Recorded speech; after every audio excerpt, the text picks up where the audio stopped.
What is up, everybody? Thank you for joining me today. We are going to continue on with our house renovation. Now, I'm going to start off with a disclaimer because, as you can see, I am not at the house that I'm renovating. I am, in fact, in my bedroom recording audio because I forgot to record audio for the first couple of days of the renovation. But that will not stop us. We are going to continue on like nothing ever happened. With that said, let's go ahead and get started with the renovation. The first day I was planning on assembling a plumbing parts list and I needed to get into the crawl space. So I went to the store and got some cleaning supplies and some safety gear and made my way into the crawl space.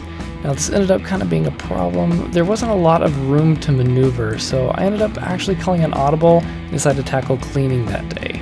The carpet was in terrible condition, there were pet stains everywhere, and the smell was pretty overwhelming. The two back bedrooms were just completely destroyed, so the only thing to do was to start removing the carpet and trying to get rid of that smell. Now obviously the first thing to do was to start removing anything from the room that would get in the way of removing the carpet. Here I started by removing the doors to the closets and anything else I could find just laying in the room.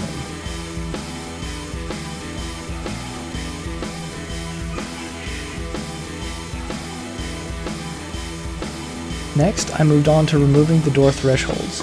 These are holding the carpet down over a flooring transition, so if you pry these up, you should have an easy way to get a hold of the edge of the carpet and start pulling it back. There's also a threshold in the closet. It's a little bit of a different style and was held down with screws as opposed to nails.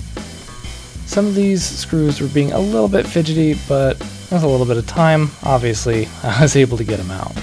Now these top screws are only holding the plate down to a piece of wood underneath. That lower piece of wood is then screwed to the floor. So it's going to take a little bit of work, much more than prying off that metal plate at the door entrance, but it'll come off easy enough.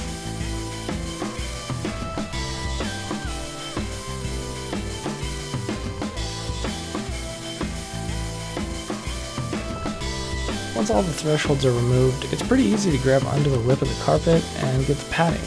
From there you can just start pulling up the edges and it should come up fairly easily. I went ahead and put some gloves on at this point because I didn't know what was under that carpet and I was not going to take any chances just seeing how absolutely disgusting it was. Along the opening of the closet door, there were some tack strips that were holding everything in place. They were holding pretty tight, so I had to take my flat bar and start prying them up before I could get the carpet to start rolling on itself. Once you are able to break it away from the tack strips, boom, it comes back fairly easily. It was around this time that I could see that every time I moved the carpet, another plume of dust would come up into my face. I wasn't so keen on breathing whatever was under this carpet, so I went and grabbed a dust mask. The carpet should peel back fairly easily from this point, unless you get it stuck under the door jamb, like I did here.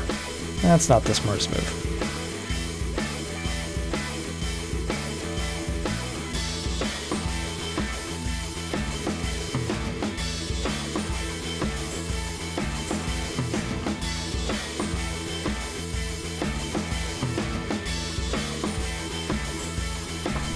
I don't know if I'm the only one, but whenever I started rolling back this carpet, I was amazed at the amount of dirt that was underneath this. I don't know if it's from a lack of cleaning while the carpet was down, or if that's just the nature of carpet in general. Either way, I was really happy not to be breathing that dirt in, and geez, I'd say even with that mask on, when it would spray in my face, my allergies were starting to go pretty crazy right there. There were so many staples along the seam where the padding wasn't wide enough to cover the entire room. I had to come back and get all of those out, and it ended up being quite a large task.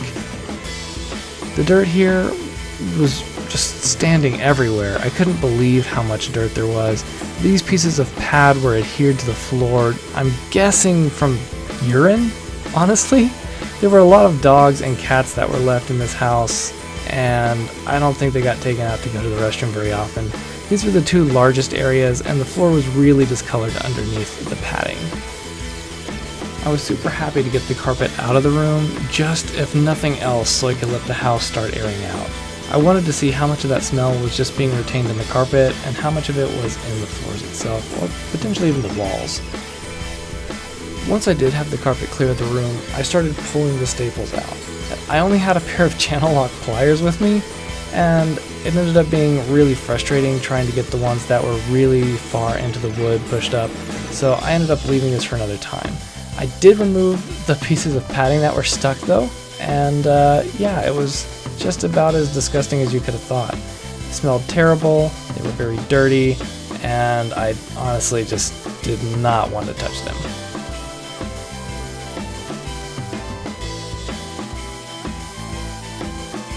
I did find it fairly useful to use a putty knife to help me loosen up that padding from the staples. Most of those staples there in the middle I couldn't see because they were so sunk into the padding. By removing that off, I was able to at least tell where they were a little bit more easily.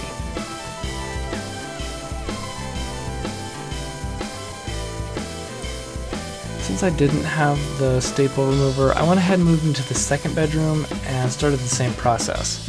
I had to remove the closet doors because there was a strip of carpet that was left under the threshold in this room from where somebody just cut around the carpet and never took the time to remove it properly. I'm not exactly sure what they were thinking when they were doing this, but I'm guessing that they were just lazy and didn't really want to do the job correctly. This time I got smart enough though and actually got a powered drill, so I didn't have to turn all those screws by hand. Saved me a lot of time because those screws that were sunk into the wood, they were actually quite long. It's kind of frustrating to do with a hand screwdriver.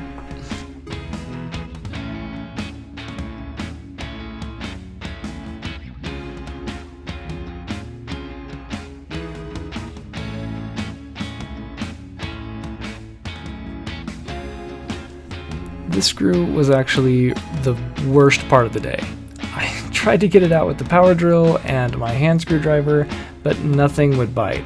I ended up stripping my bit a little bit and ended up having to go after it with a channel lock. It took me quite a while because these screws are very long, and I had to do it after I had already broken that bottom panel away from the screw. It was annoying, but you know, I got it done.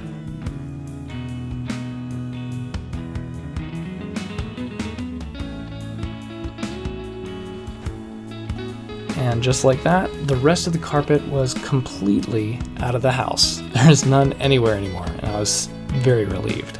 I don't know why somebody would have started this job and left it in this condition. It only took 5 or 10 minutes to get the rest of it out correctly, but given the shape of the rest of the house, I guess I shouldn't really be surprised.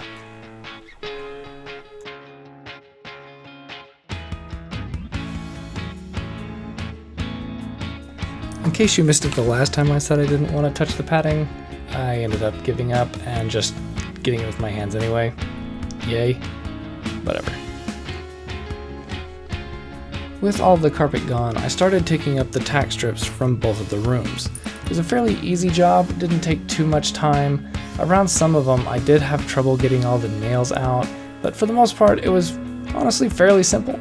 I just used this flat bar and made sure not to press down too hard to mar up the floor. I still was left with a few marks, but nothing that isn't going to get cleaned out whenever I refinish the floors.